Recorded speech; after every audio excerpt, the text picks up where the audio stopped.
Oremos. Senhor Deus, nosso Pai, obrigado, Pai, por mais um dia que o Senhor nos deu, pela Tua graça. Obrigado porque nós pudemos vir à Tua casa, Te louvar e Te adorar. Obrigado, Senhor, também pela oportunidade que o Senhor nos dá de estarmos aqui para aprender mais de Ti e da Tua palavra, Pai.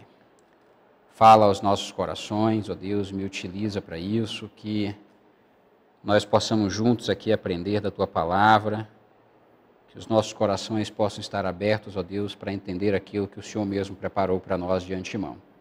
Abençoa-nos nesse domingo, nos leva, ó Deus, depois às nossas casas em paz, ó Deus, em segurança. Essa é a minha oração a Ti em nome de Jesus. Amém. Meus irmãos, hoje é a nossa, acho que, antepenúltima aula, né? E nós já passamos, a gente sempre gosta de passar esse slide, porque mostra todo o trajeto que a gente está fazendo para entender a ordem da salvação. Tá? O curso de Ordo Salutis, ele é um curso baseado em todos os benefícios que Cristo nos dá na cruz, quando Ele nos resgata. Então, todos os benefícios, né, sejam os benefícios da eleição, do chamado, da regeneração, da conversão, da justificação, da adoção como filhos, todos os benefícios dados por Cristo a nós, eles são objeto do nosso estudo aqui. E hoje, né, nós, por conta do casamento aí do Chicão, nós pulamos algumas aulas. Hoje nós vamos falar sobre a perseverança e a glorificação, que também é um benefício adquirido por Cristo para nós. Nós já viemos aí, o Chicão já deu aula sobre a antropologia bíblica, quem é o homem. Eu já falei sobre a necessidade salutar que todos nós temos de nascer de novo, do processo de regeneração. Nós já falamos sobre a eleição em Cristo, já falamos sobre justificação. Na última aula falamos sobre santificação e hoje vamos falar sobre perseverança. Restam ainda 2 aulas, tá? E a gente vai conduzindo, depois dessa aula, mais 2 encontros. E hoje, especificamente, o nosso tema é a perseverança dos santos, que também é um tema bastante disputado, como todos os temas que a gente discute aqui nessa classe. Quantos de nós, né, já ouvimos, bom Chicão, quantos de nós, né, já ouvimos dentro da igreja aquela famosa assim, o fulano está desviado, né, o fulano caiu da graça, né? Quantas vezes isso é muito comum, né, no meio evangélico, no evangelicalismo brasileiro, tá? Quero crer que não é muito comum na nossa igreja, né, porque pela doutrina, pela experiência teológica nossa, pelas próprias confissões históricas, esse é um tema que deveria, em princípio, estar muito consolidado dentro de nós. Mas é muito, muito comum a gente ouvir isso, né? Eu cresci na Igreja Batista e era muito comum a gente, o fulano está desviado, né? Depois de muito tempo, aí ele volta à igreja. Ou os desviados que se desviam, né, para sempre, nunca voltam, né? E a pergunta que a gente pode fazer é possível se desviar da palavra de Deus, para a gente começar a nossa aula? É possível cair, por assim dizer, da graça de Deus, da graça especial de Deus? Essas são 2 perguntas que eu queria que alguém, né, evidentemente, pudesse responder. É possível se desviar e desviar para sempre? É possível, uma vez salvo, nós podemos perder a nossa salvação, em outros termos? A resposta a essas 2 perguntas é o que nós vamos buscar nessa aula de hoje. Alguém tem alguma ideia? É possível perder a salvação, meus irmãos? Não é possível perder a salvação. Uma resposta nisso, né? Isso é muito bom, né? Não é possível perder a salvação. Mas isso, ainda bem que é muito claro aqui, tá? Mas isso não é muito claro no meio evangélico, né? Alguns vão dizer que é possível, né, o indivíduo ter sido salvo e no meio do caminho ter acontecido algo e ele ter perdido aquilo que um dia Cristo fez por ele. Por um único argumento, eu acho que nós poderíamos por assim dizer, atacar essa convicção ou essa hipótese, que é o argumento de que, olha, se Cristo morreu na cruz, o que Cristo fez na cruz não pode ter sido não eficaz. Ou seja, se você diz que alguém perdeu a sua salvação, o que nós estamos dizendo, em outras palavras, é que o sacrifício de Cristo na cruz não valeu, ou não teve eficácia para aquele alguém, porque nós estamos admitindo que esse alguém foi uma vez salvo, que Cristo, uma vez morto na cruz, teve eficácia a morte de Cristo, mas depois deixou de ter eficácia. Ou seja, o que nós estamos dizendo é que a obra de Cristo na cruz não foi eficaz e não foi suficiente para aquele indivíduo. Tá? É uma obra de Cristo, como a gente costuma dizer, ela é uma obra completa. Tá? E nós temos que crer na completude e na eficácia da obra de Cristo na cruz. Dito isso, né, não tem muito mais o que a gente dizer hoje. Então, se todo mundo, né, já acredita que o crente não pode perder. A gente tem várias maneiras, né, ou pelo menos 3 maneiras de falar sobre esse assunto. A gente pode falar nesse assunto como se fosse a perseverança dos santos. Quando a gente fala perseverança dos santos, nós estamos colocando o objeto de análise no crente. Olha, o crente vai perseverar até o fim. Outros, né, preferem chamar a segurança dos crentes, a segurança que o crente tem da salvação eterna. Outros ainda, um pouco mais ortodoxos, costumam dizer, nem chamam de perseverança, nem chamam de segurança do crente. Chamam de preservação dos santos. Então, não é nem perseverança, não é nem segurança do crente, é a preservação. E a preservação por quê? Porque aí coloca o foco em Cristo, em Deus.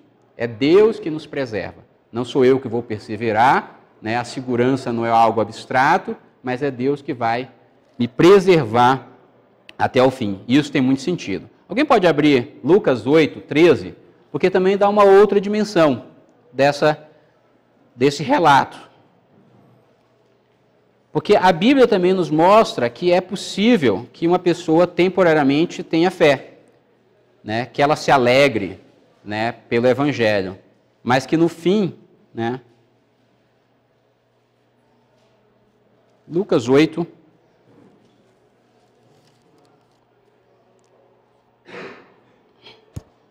vamos ler a parábola do semeador, quem puder, ler de 4 a 13, eu acho que basta.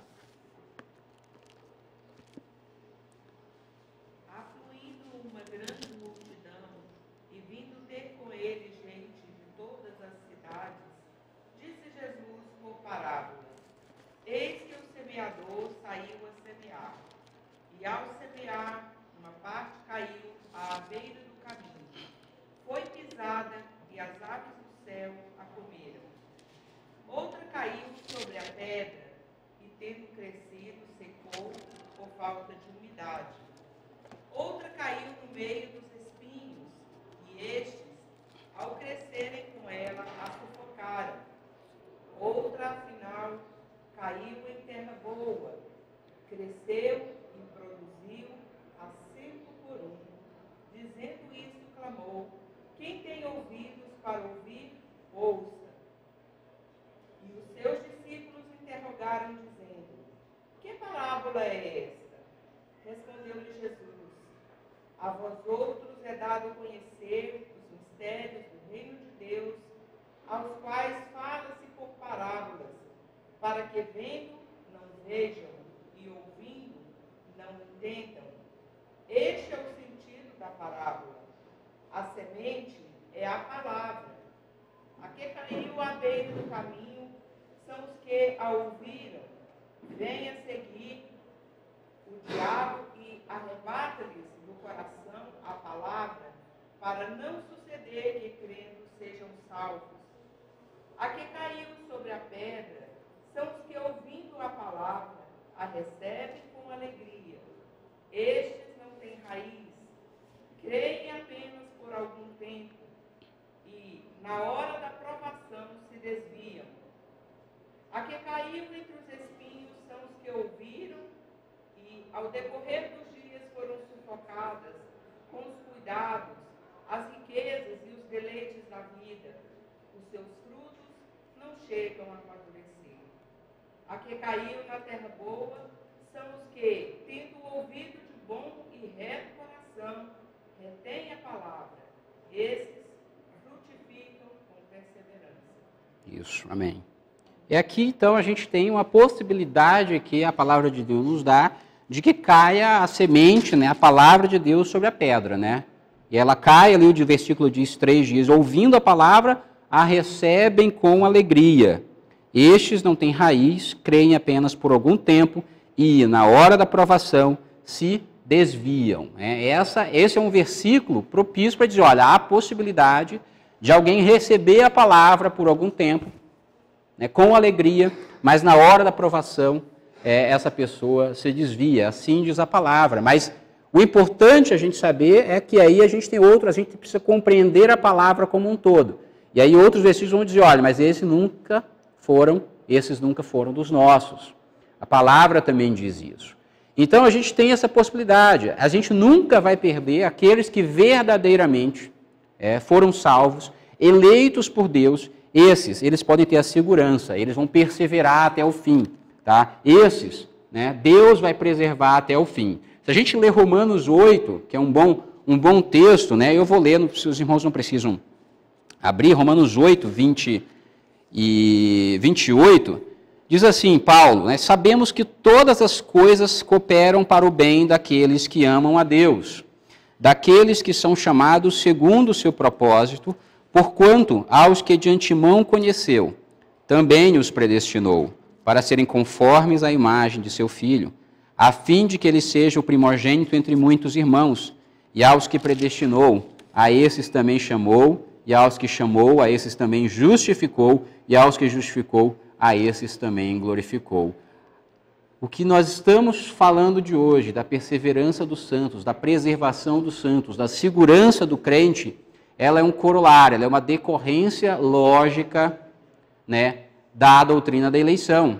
Ora, se Deus nos elegeu, o que Paulo está nos dizendo, olha, aquele que foi predestinado, aquele que foi chamado, esse vai ser justificado, o ato legal de Deus de torná-lo justo, a esse que ele justificou, ele também vai ser glorificado e esse vai perseverar. Não há possibilidade de alguém que foi eleito, que alguém que Deus conheceu, que amou de antemão, que foi predestinado, que foi justificado, não há a menor possibilidade de que aquele indivíduo, que aconteceu tudo isso, de que ele não persevere até o fim. É isso que o texto de Romanos 8 está nos dizendo. Vai caminhando. Tudo isso, todos os benefícios da salvação serão dados a esses eleitos. Mas como perseverar? Nós temos vivemos um momento muito difícil, né? Nós somos diariamente chamados a perseverar, porque muitas coisas acontecem no mundo, né? Eu trouxe só alguns exemplos, né? Eu não terminei de ler esse livro, na verdade, deixei ele um pouco na metade, ali, não consegui ler. É o Perseguidos, Ataque Global aos Cristãos, mas eu recomendo a leitura desse livro também. É um livro que um pouco divide como está a situação dos cristãos no mundo. Faz uma divisão em países comunistas, pós-comunistas, e é interessante ver para os exemplos por países, né, como é que está em Cuba, na Coreia do Norte, como é que estão os países pós-comunistas, a situação dos cristãos. E as perseguições aos cristãos são muito grandes. Mas como é que os cristãos, nesses lugares, como é que os cristãos conseguem perseverar? Por que os cristãos perseveram?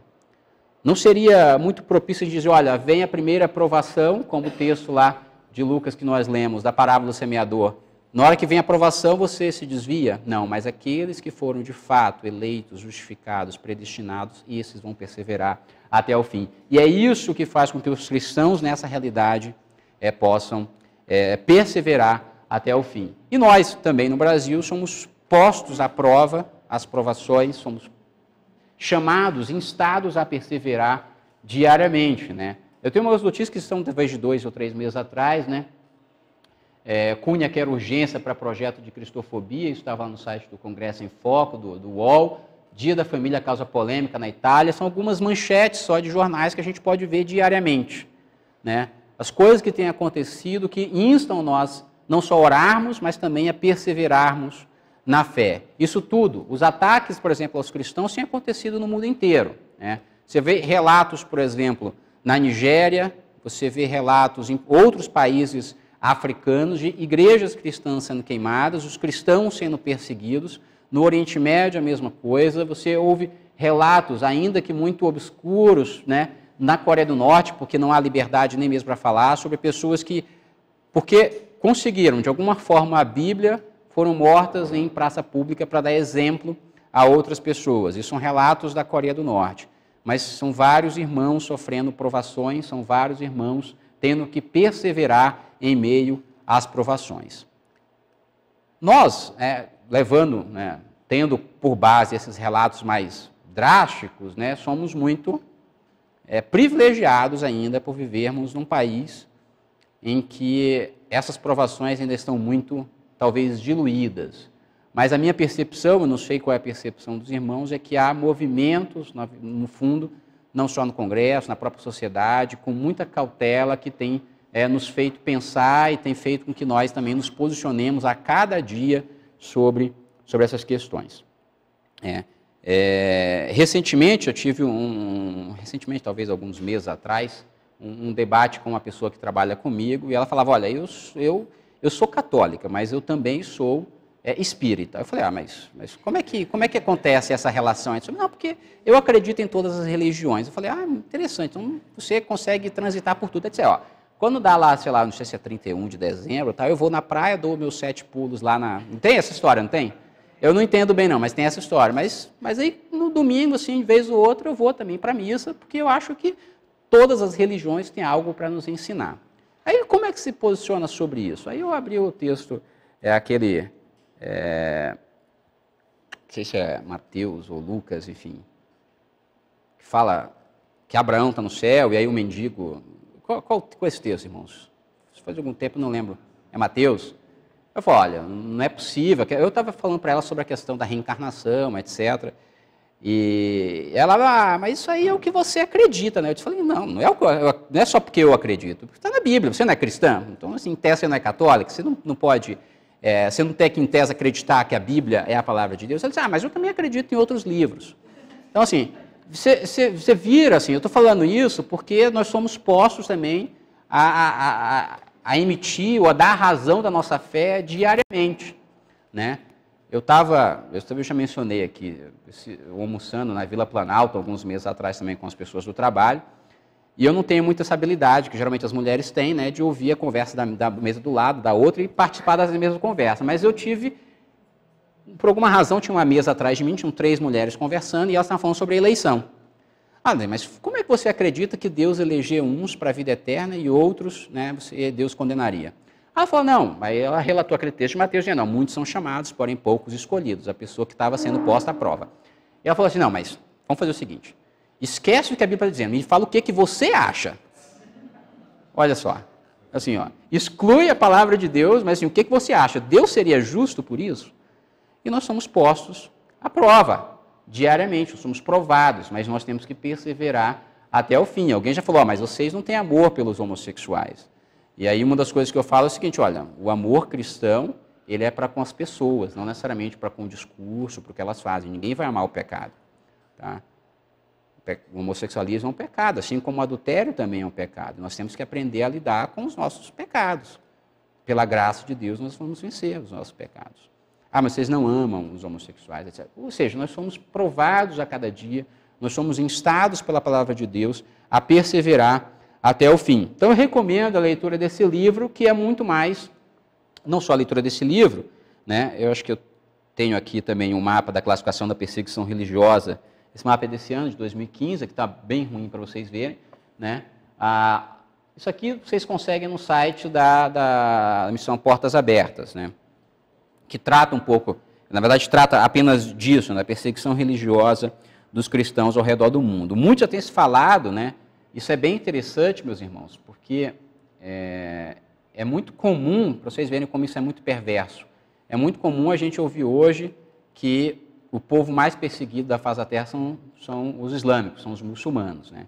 Mas se a gente pega o número de mortes, por exemplo, há claramente uma cristofobia no mundo. Os cristãos são talvez hoje o povo mais perseguido do mundo. Então, todos esses países aqui, vocês podem ver relatos, por exemplo, de perseguição religiosa, né? O Brasil não entra aqui ainda, mas o México já entra, a Colômbia, que foi para mim uma surpresa, uma concentração maior de perseguição religiosa no norte da África, nos países do Oriente Médio, por razões óbvias. A China também com uma perseguição severa. Aqui o que está em amarelo, vocês não devem estar conseguindo ver, é a perseguição severa.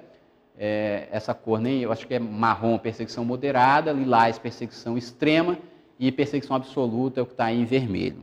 Então você tem, no fundo, né, um mapa do mundo que, assim, com exceção de alguns países, não há perseguição religiosa. Isso aqui é perseguição aos cristãos no mundo. Então você vê que o mapa do globo certamente está completamente tomado por uma perseguição religiosa.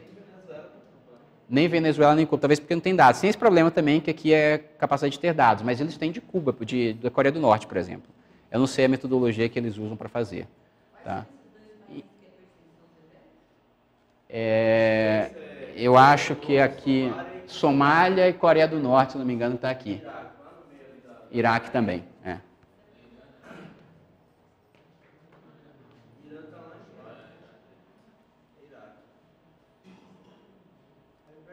Em Cuba, eu já tive em Cuba.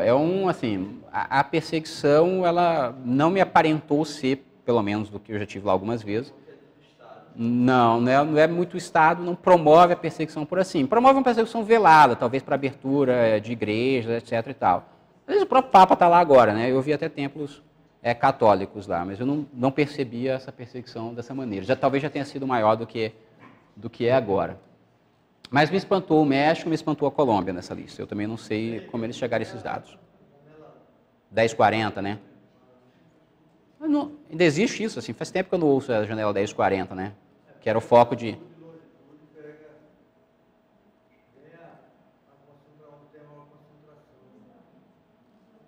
Mas esse é o mapa que a gente tem hoje de perseguição.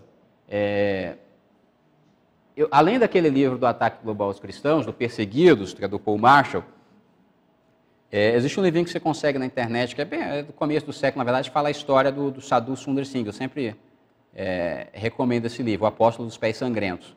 E ele mostra a perseguição naquela região da China e do Nepal, quando ele, obviamente, se converteu, que era uma perseguição que não era nada velada, uma perseguição muito cruel a ele. Mas isso era no começo do século XX, também é um bom livro. É triste, mas é um bom livro. Dá para você ler e entender bem. Vou passar, então, para a gente continuar. Então, é só mostrar um mapa para vocês de como os cristãos no mundo têm que perseverar e têm perseverado. Tá? E nós aqui, obviamente, estamos numa situação muito confortável e talvez por isso essa doutrina não tenha tanto impacto nas nossas vidas e a gente não se apercebe da importância que isso é, né? De que nós, de fato, quem vai nos fazer perseverar não somos nós mesmos, mas quem vai nos preservar é o próprio Deus. Tá? E como é que a Confissão de Fé de Westminster relata e retrata essa doutrina? Olha, aqueles aos quais, aqui não é quase, aos quais Deus aceitou em seu amado, efetivamente chamados e santificados pelo Espírito, não podem, total ou finalmente, cair do estado de graça. Eles certamente perseverarão até o fim e serão eternamente salvos. É isso que a Confissão de Fé de Westminster nos ensina. Que é um pouco o retrato do texto de Romanos 8. Olha, ele está me dizendo, olha, se Deus aceitou, se nós fomos efetivamente chamados, santificados, nós não podemos cair da graça. Nós certamente vamos perseverar até o fim e seremos eternamente salvos. Alguém abre Mateus 10, 22 e simplesmente lê a passagem que é um pouco o retrato disso que eu estou falando. Óbvio que a esses que Deus chamou, a esses que Deus aceitou, que passaram por um processo de regeneração, os hábitos desenvolvidos aí nas veredas da santificação, isso tudo, obviamente, não vai desaparecer da vida de nós, cristãos. Né? Nós podemos e pecamos, de fato. Né? Eu peco diariamente, você peca diariamente, tal, mas o fato de eu pecar, obviamente, não significa que eu caí totalmente da graça de Deus. Alguém lê Mateus 10, 22 e a gente...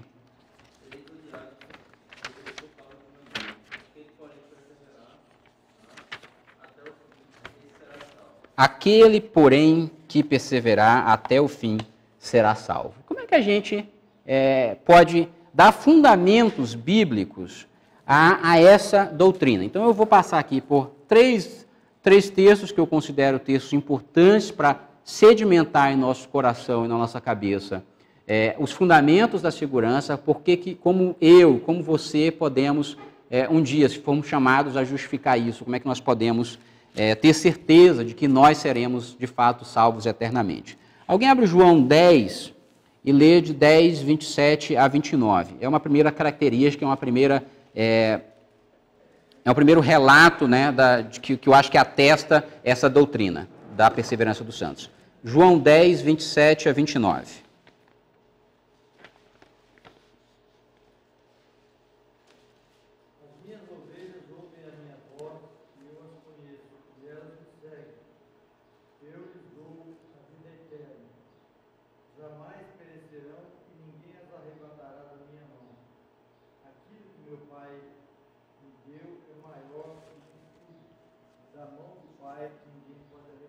Olha, que texto interessante, meus irmãos.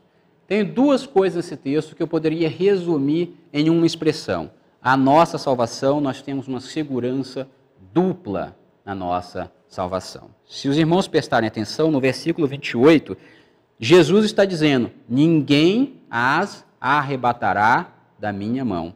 E no 29 diz, e da mão do Pai ninguém pode arrebatar.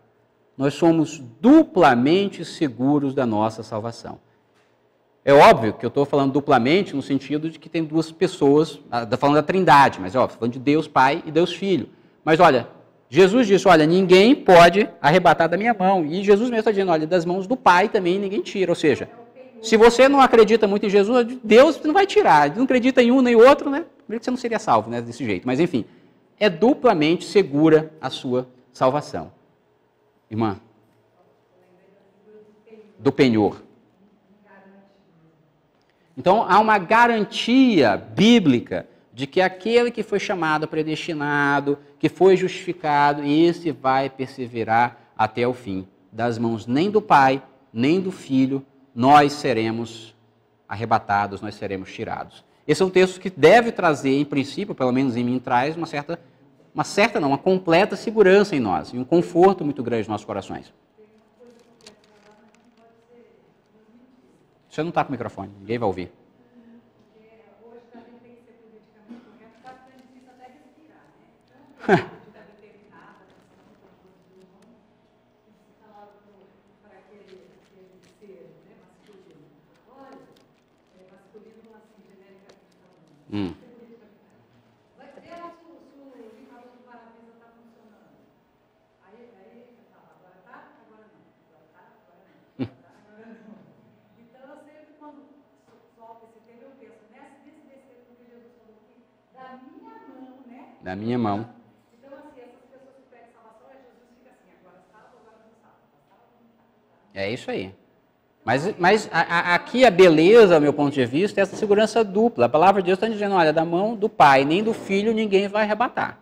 Se você foi eleito, se você foi chamado, justificado, você não vai sair das mãos do Pai. E Ele vai te preservar até o fim, tá? Porque Ele é Deus, Ele é imutável. É por isso que eu falei, tá? No começo. É por isso que eu prefiro pessoalmente falar em preservação dos santos, tá? Mais do que perseverança, porque perseverança coloca o foco em mim, tá? É óbvio que eu não estou excluindo o processo de santificação, não se trata disso, tá? Mas eu prefiro pensar na preservação do que na perseverança, Igor, tá? Mas eu estou trazendo para vocês todas as possibilidades, irmão. O problema talvez seja saber quais são as pessoas que são efetivamente chamadas santificadas. Esse é um problema que aí eu acho que a gente não... Porque a gente, como será, você vai saber se vai ser a primeira aprovação? Se ele cair na primeira aprovação é que ele não foi... Olha, se uma pessoa... Eu creio piamente, se uma pessoa saiu da igreja, se desviou, há duas possibilidades. Não sei se o Chicão concorda, não sei se os irmãos concordam. Ou ele é de fato um santo do Senhor e ele vai voltar, ou ele nunca foi do Senhor. Só tem essas duas possibilidades, ao meu ver, no meu entendimento. Sim. Fulano se desviou, continue orando, tal. Se Se ele voltar, ele era um do Senhor. Tá? Cássio.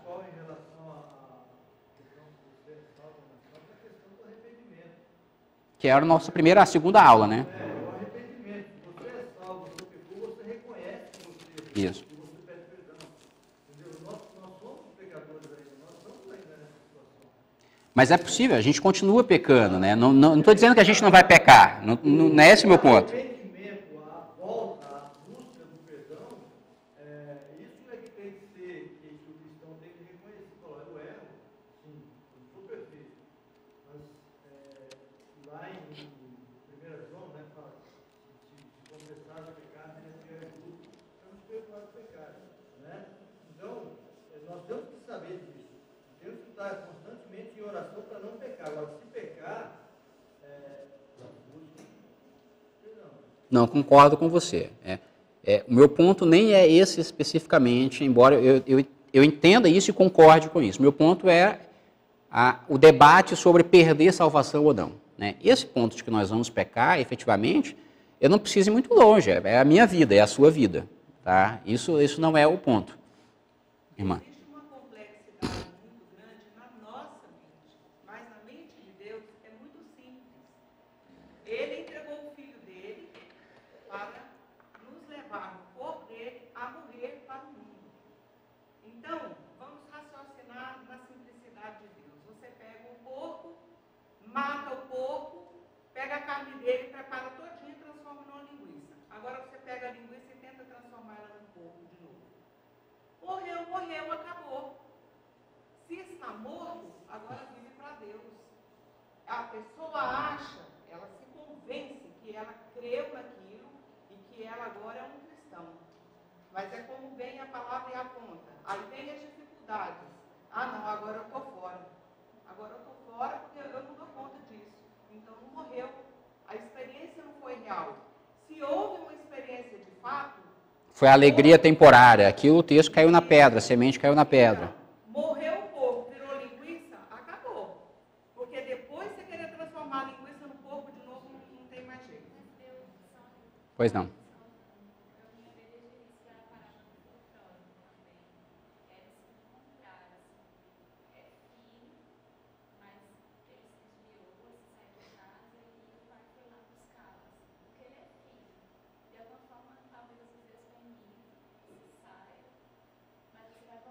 Mas quando ele voltou, ele teve uma experiência. Lá fora ele experimentou uma coisa que não era a realidade da casa do pai. Quando ele lembrou, ele disse, eu estou muito longe de casa. Então ele voltou. Ele foi convencido pelo Espírito de Deus a voltar.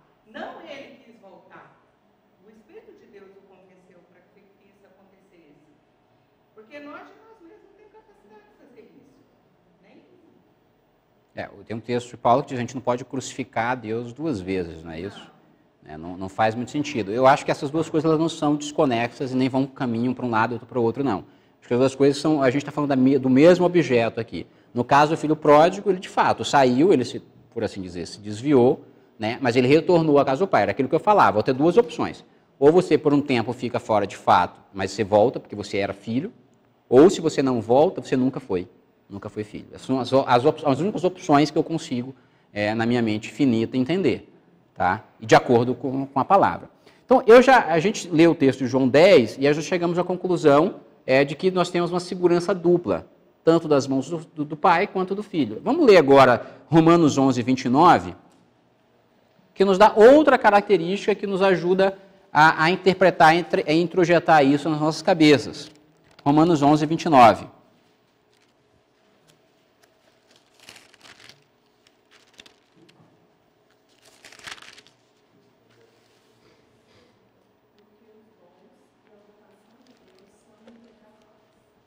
Os dons e a vocação de Deus, inclusive para a vida eterna, o dom da vida eterna é irrevogável. Ora, Igor, não estou satisfeito com o fato de que eu não posso ser arrebatado das mãos de Deus, Pai, nem do Filho. Aí você pode ir para outro versículo, olha, os dons de Deus, a salvação em Cristo, ela é irrevogável. Não se pode revogar aquilo que Deus fez. Se Deus decretou assim, se Deus te elegeu, ora, isso é irrevogável, você não pode perder a salvação em Cristo. Você está seguro daquilo, você vai perseverar até o fim e o Senhor vai te preservar até o fim. Então, duas características já, a segurança dupla e a irrevogabilidade dos decretos de Deus. Ora, mas, então, eu continuo não estando... Não querendo ainda acreditar nisso. Vamos para um outro texto, Filipenses 1, versículo 6.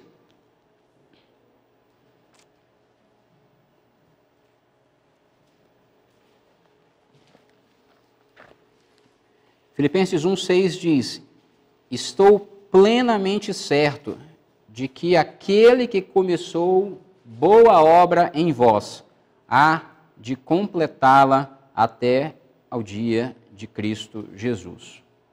Ora, a gente fecha um ciclo aqui, olha, nós estamos duplamente seguros, os dons de Deus são irrevogáveis, há um caráter de irrevogabilidade naquilo que Deus faz, naquilo que Deus nos concede, e ora, e ele está falando, a própria Bíblia nos fala, olha, e a obra ela é completa, tá? Aquele que começou boa obra, ele vai completá-la até o fim. Então, olha, se Deus, se Jesus vai completar, se o Espírito Santo, que em nós passa a habitar, vai completar até a obra ao fim, não tem por que eu discordar, né, de que nós vamos ser seguros, nós vamos perseverar até o fim, nós seremos preservados. Nós temos pelo menos três argumentos bíblicos que suportam essa doutrina da segurança dos crentes, da preservação dos crentes. Ora, mas se você não estiver satisfeito ainda, nós poderíamos, né, a essa altura, todo mundo já é satisfeito aqui, né, com isso, mas assim, a essa altura a gente poderia fazer aí inferência de outras doutrinas. A doutrina da eleição, por exemplo, olha, se nós somos eleitos para um fim específico, né, e aí a gente cairia de novo que nós seríamos seguros. Na doutrina da aliança da redenção, se Deus deu um povo específico ao Filho, ora, né, eu não poderia deixar de dizer que esse povo não teria muito o que fazer, a não ser esperar em Cristo. Vejam, irmãos, a nossa segurança não está na capacidade que nós temos de segurar as mãos de Deus, ou de corrermos lá na barra da saia lá e ficar presos às roupas de Cristo. A nossa segurança está na capacidade de Cristo nos segurar a Ele mesmo, porque se fosse por nós mesmos, certamente nós não conseguiríamos. A obra completa ela vai ser inevitavelmente feita. Mas é possível, a gente vai cair nesse caminho. Nós vamos cair nesse caminho. Vamos abrir Lucas 22, 31, né? Que eu acho que é um texto importante para a gente.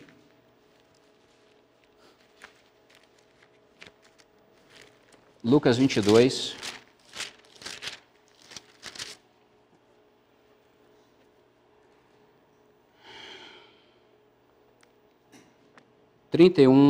E 32. Simão, está falando em relação a Pedro, tá? Eis que Satanás vos reclamou para vos peneirar como trigo. Eu, porém, roguei por ti, para que tua fé não desfaleça. Tu, pois, quando te converteres, fortalece os teus irmãos. Jesus está falando a Pedro, está falando, Satanás vos reclamou, ele está falando de todos os discípulos, portanto, é vos, não é? Em relação a Pedro especificamente. Mas eu roguei por ti, Pedro. Jesus está falando para ele. Para que a tua fé não desfaleça. É que o desfaleça é tipo eclipsar, para que a tua fé não se enfraqueça. Tá? Mas eu roguei por ti. É assim que o texto nos diz. Se a gente chegar... E depois disso, Pedro, você vê que Pedro nega a Jesus. Portanto, o próprio Pedro, que conviveu com Jesus, né, e nós não convivemos com Jesus, a gente aceita pela fé. Ele pecou, ainda que convivendo ao lado de Cristo. Quando a gente vai no versículo... E aí o texto está falando, olha, para que quando te converteres, fortaleça os teus irmãos. Quando a gente vai seguindo aqui em Lucas 22 e chega no versículo 62, Cristo tinha rogado por ele. Vocês lembram lá do começo, né?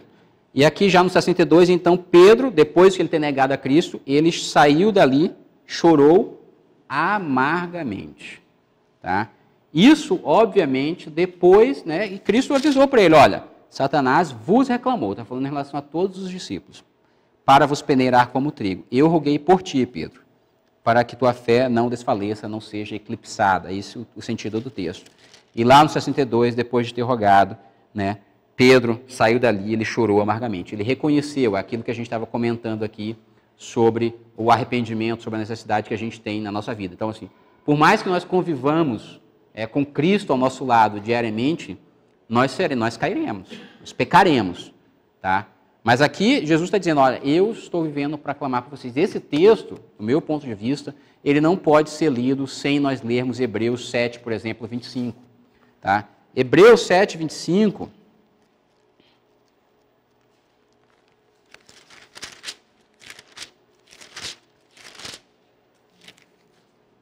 diz assim, por isso também pode salvar, está falando em relação a Cristo, o sacerdócio de Cristo, também pode salvar totalmente os que por ele se chegam a Deus, vivendo sempre para interceder por eles. Cristo sempre intercedendo pelo seu povo. Da mesma maneira que ele fez lá com Pedro, intercedeu, rogou por ele, aqui quando o autor de Hebreus nos fala sobre o sacerdócio de Cristo, ele está falando, olha, Deus pode salvar, Cristo pode salvar totalmente os que por ele se chegam a Deus, vivendo sempre para interceder por eles. Nada, meus irmãos, nada. Nós temos, então, uma segurança dupla, os dons e os decretos de Deus são irrevogáveis. Além disso, a obra ela vai ser feita de maneira completa e nós temos uma segurança a mais. Cristo, como diz o texto de Hebreus, como nos rememora o texto de Lucas, ele está intercedendo pelos seus santos a cada dia, a cada minuto. Isso deve trazer em mim, isso deve trazer em você um sentimento de muita gratidão e de conforto em Deus. O que nós temos em Hebreus 7 é que ele vive intercedendo por nós, por mim, por você, por você. Ele intercede pelos seus santos, assim como ele fez, como ele intercedeu por Pedro. Tá? Agora, alguma coisa, se a gente não está satisfeito ainda, alguma coisa pode nos separar disso? Absolutamente nada, e eu queria que alguém lesse Romanos 8, 38 e 39, que eu acho que sacramenta esse entendimento que nós construímos no decorrer dessa aula. Romanos 8, 38 e 39. E eu parei de passar os slides. Eu sempre falo para vocês avisarem, não é? Eu parei.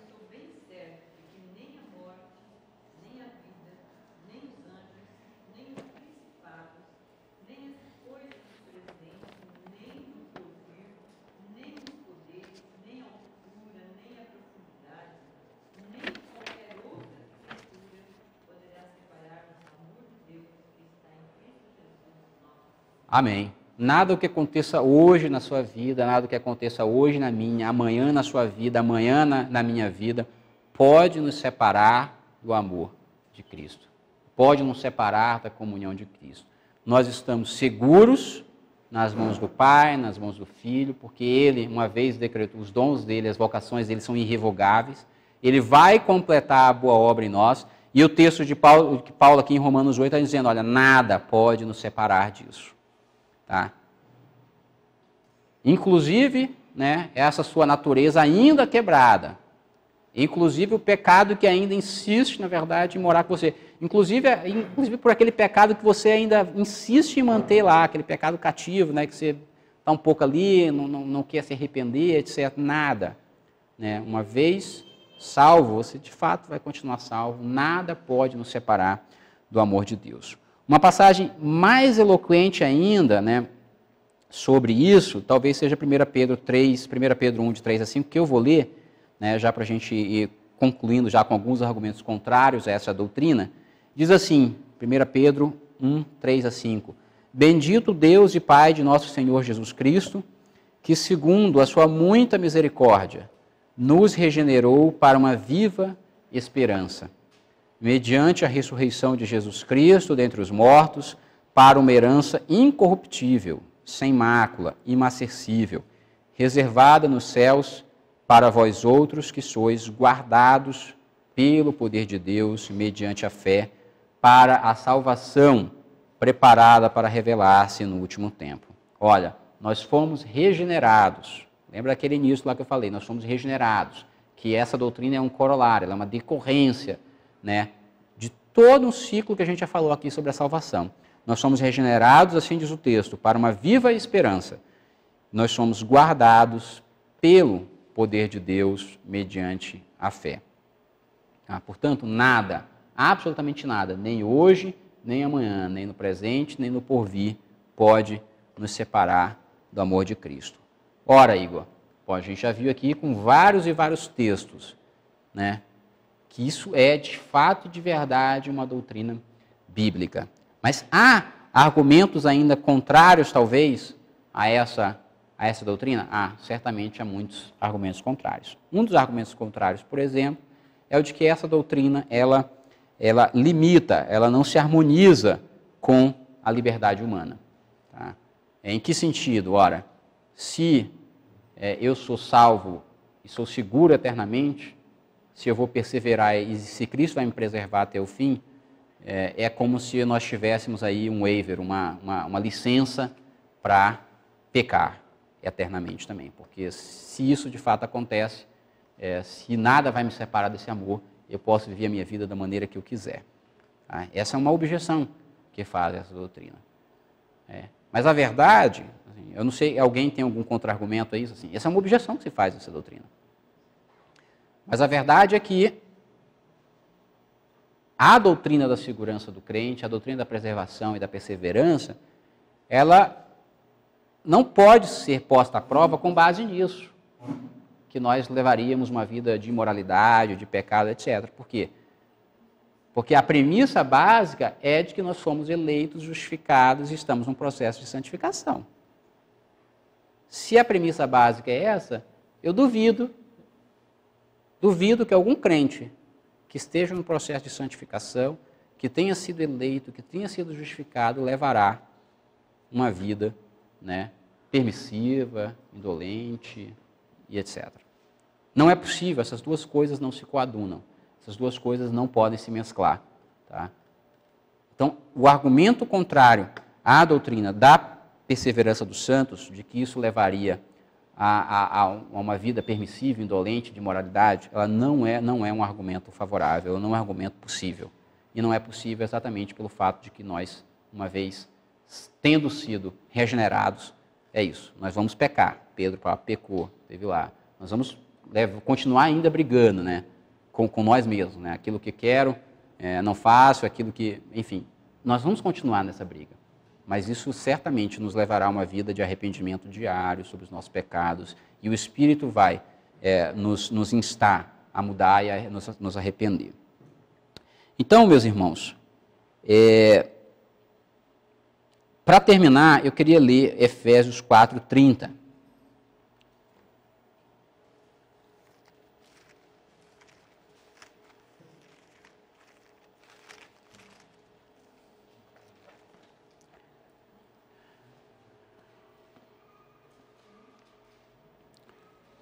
Quando nós cairmos, eventualmente, pecarmos hoje e amanhã, depois de amanhã, né, vamos recordar o texto de Efésios 4:30 que nos diz: e não entristeçais o Espírito de Deus, no qual fostes selados para o dia da redenção.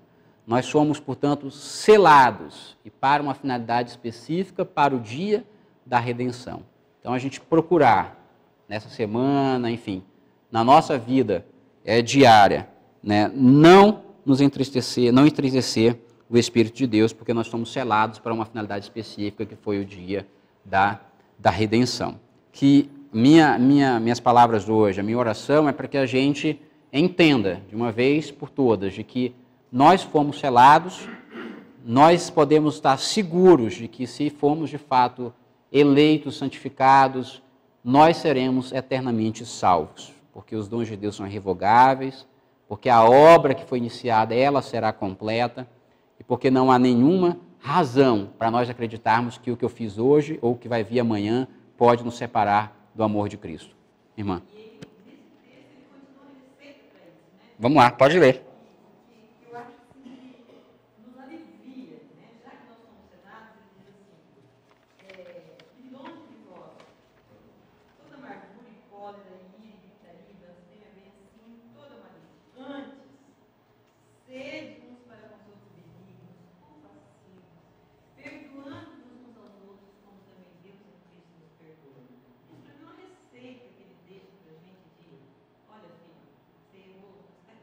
Você foi selado por dia da redenção, mas a receita está aqui.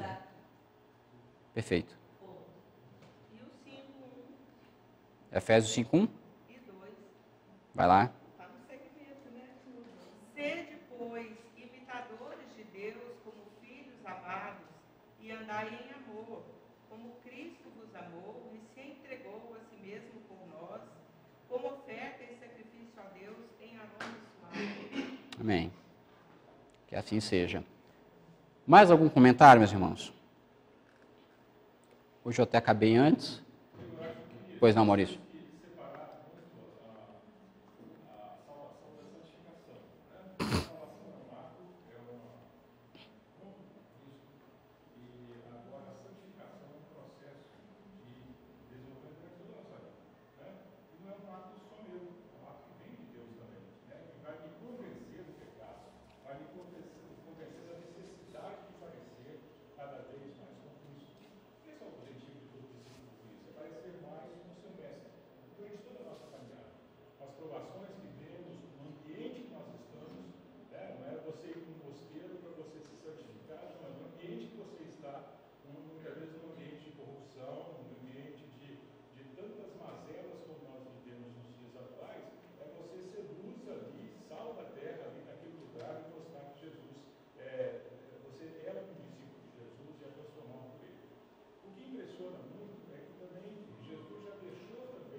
Vamos com isso. Então, muita gente está hoje inserida dentro desse movimento cristão, desse movimento, mas não tem uma fé genuína e que não foi transformada, não foi eleito, não foi salvo. Então, é algo que nós temos que realmente olhar com muito cuidado e desenvolver a nossa fé. A Bíblia nos alerta muito isso, desenvolver a nossa salvação. Caminha durante a sua caminhada aqui, no tempo que você tem na terra, para buscar ao Senhor e se aproximar cada vez mais do Senhor. E o texto de 2 Timóteo 2,19 fala que Deus conhece aqueles que são seus. Então só o Senhor conhece. Então muitas vezes a gente vê os frutos, elas demonstram muito aquilo que eu creio. Né? O meu DNA ele vai estar muito latente naquilo que eu faço. Nas ações de amor, nas ações de, muitas vezes, de falta de amor. Né? Essa maneira como a gente vive demonstra muito aquilo que a gente crê. Então eu creio que essa demonstração de que somos transformados, que somos filhos de Deus, vai muito das nossas atitudes. Muitas vezes de quedas, claro, somos humanos e caímos muito. Mas é o convencimento que eu estou errado, preciso mudar, preciso melhorar para crescer cada vez mais. Amém. Essa distinção a que o Maurício faz referência, ela de fato é muito importante. A gente está falando da salvação aqui, mas eu falei desde o início que a gente não pode confundir e não estou querendo excluir o processo de santificação, inclusive foi nossa aula anterior. O processo de salvação, ele é monergístico, no sentido de que ele é de Deus. O processo de santificação, ele é sinergístico, ele na verdade, ele é de Deus por meio do Espírito Santo e também de nós, tal que nos acompanha durante toda a nossa jornada, a nossa peregrinação aqui neste mundo, tá? E a gente vai desenvolvendo essa salvação. Mas, óbvio, no desenvolver da salvação, nós vamos pecar, isso é inevitável, mas a gente vai, na verdade, desenvolvendo, nos aprimorando a semelhança e a inconformidade a Cristo. É isso que também, inclusive, Romanos 8 nos fala. Mais algum comentário, meus irmãos? Eu vou pedir para o Chicão orar, concluindo então nossa aula de hoje. Deus, obrigado por essa manhã, obrigado por essa aula, obrigado por sua palavra escrita muitos anos atrás e aqui podemos meditar. Obrigado porque a nossa segurança está em Ti, apesar dos nossos erros, dos nossos pecados, mas é o Senhor que nos salva.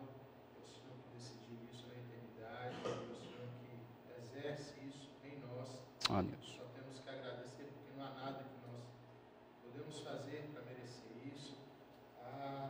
Todas as nossas obras, por mais melhor que seja aos nossos olhos, mas diante de Ti elas são trapos de imundícia, Deus. Somente pela Sua graça, quando fazemos algo bom, através do Seu Espírito Santo, purificando, pode chegar perto de Ti qualquer coisa boa que nós fazemos. Então, obrigado pelo Seu Espírito Santo, que nos conduz, nos persevera, nos faz com que cheguemos até Ti, santos, Deus. Amém. Obrigado pelo sangue de Cristo que nos lava e nos leva à Sua imagem e semelhança novamente, como era perfeita. Obrigado por tudo, que nós possamos nos preparar ao longo desse domingo para o culto mais tarde, que o Senhor possa abençoar a mente do pregador mais tarde, para que possa nos alimentar, que possamos ouvir a Sua voz através daquele do pastor hoje à noite. Amém, Deus. Em nome de Jesus. Amém. Amém. Bom domingo, irmãos.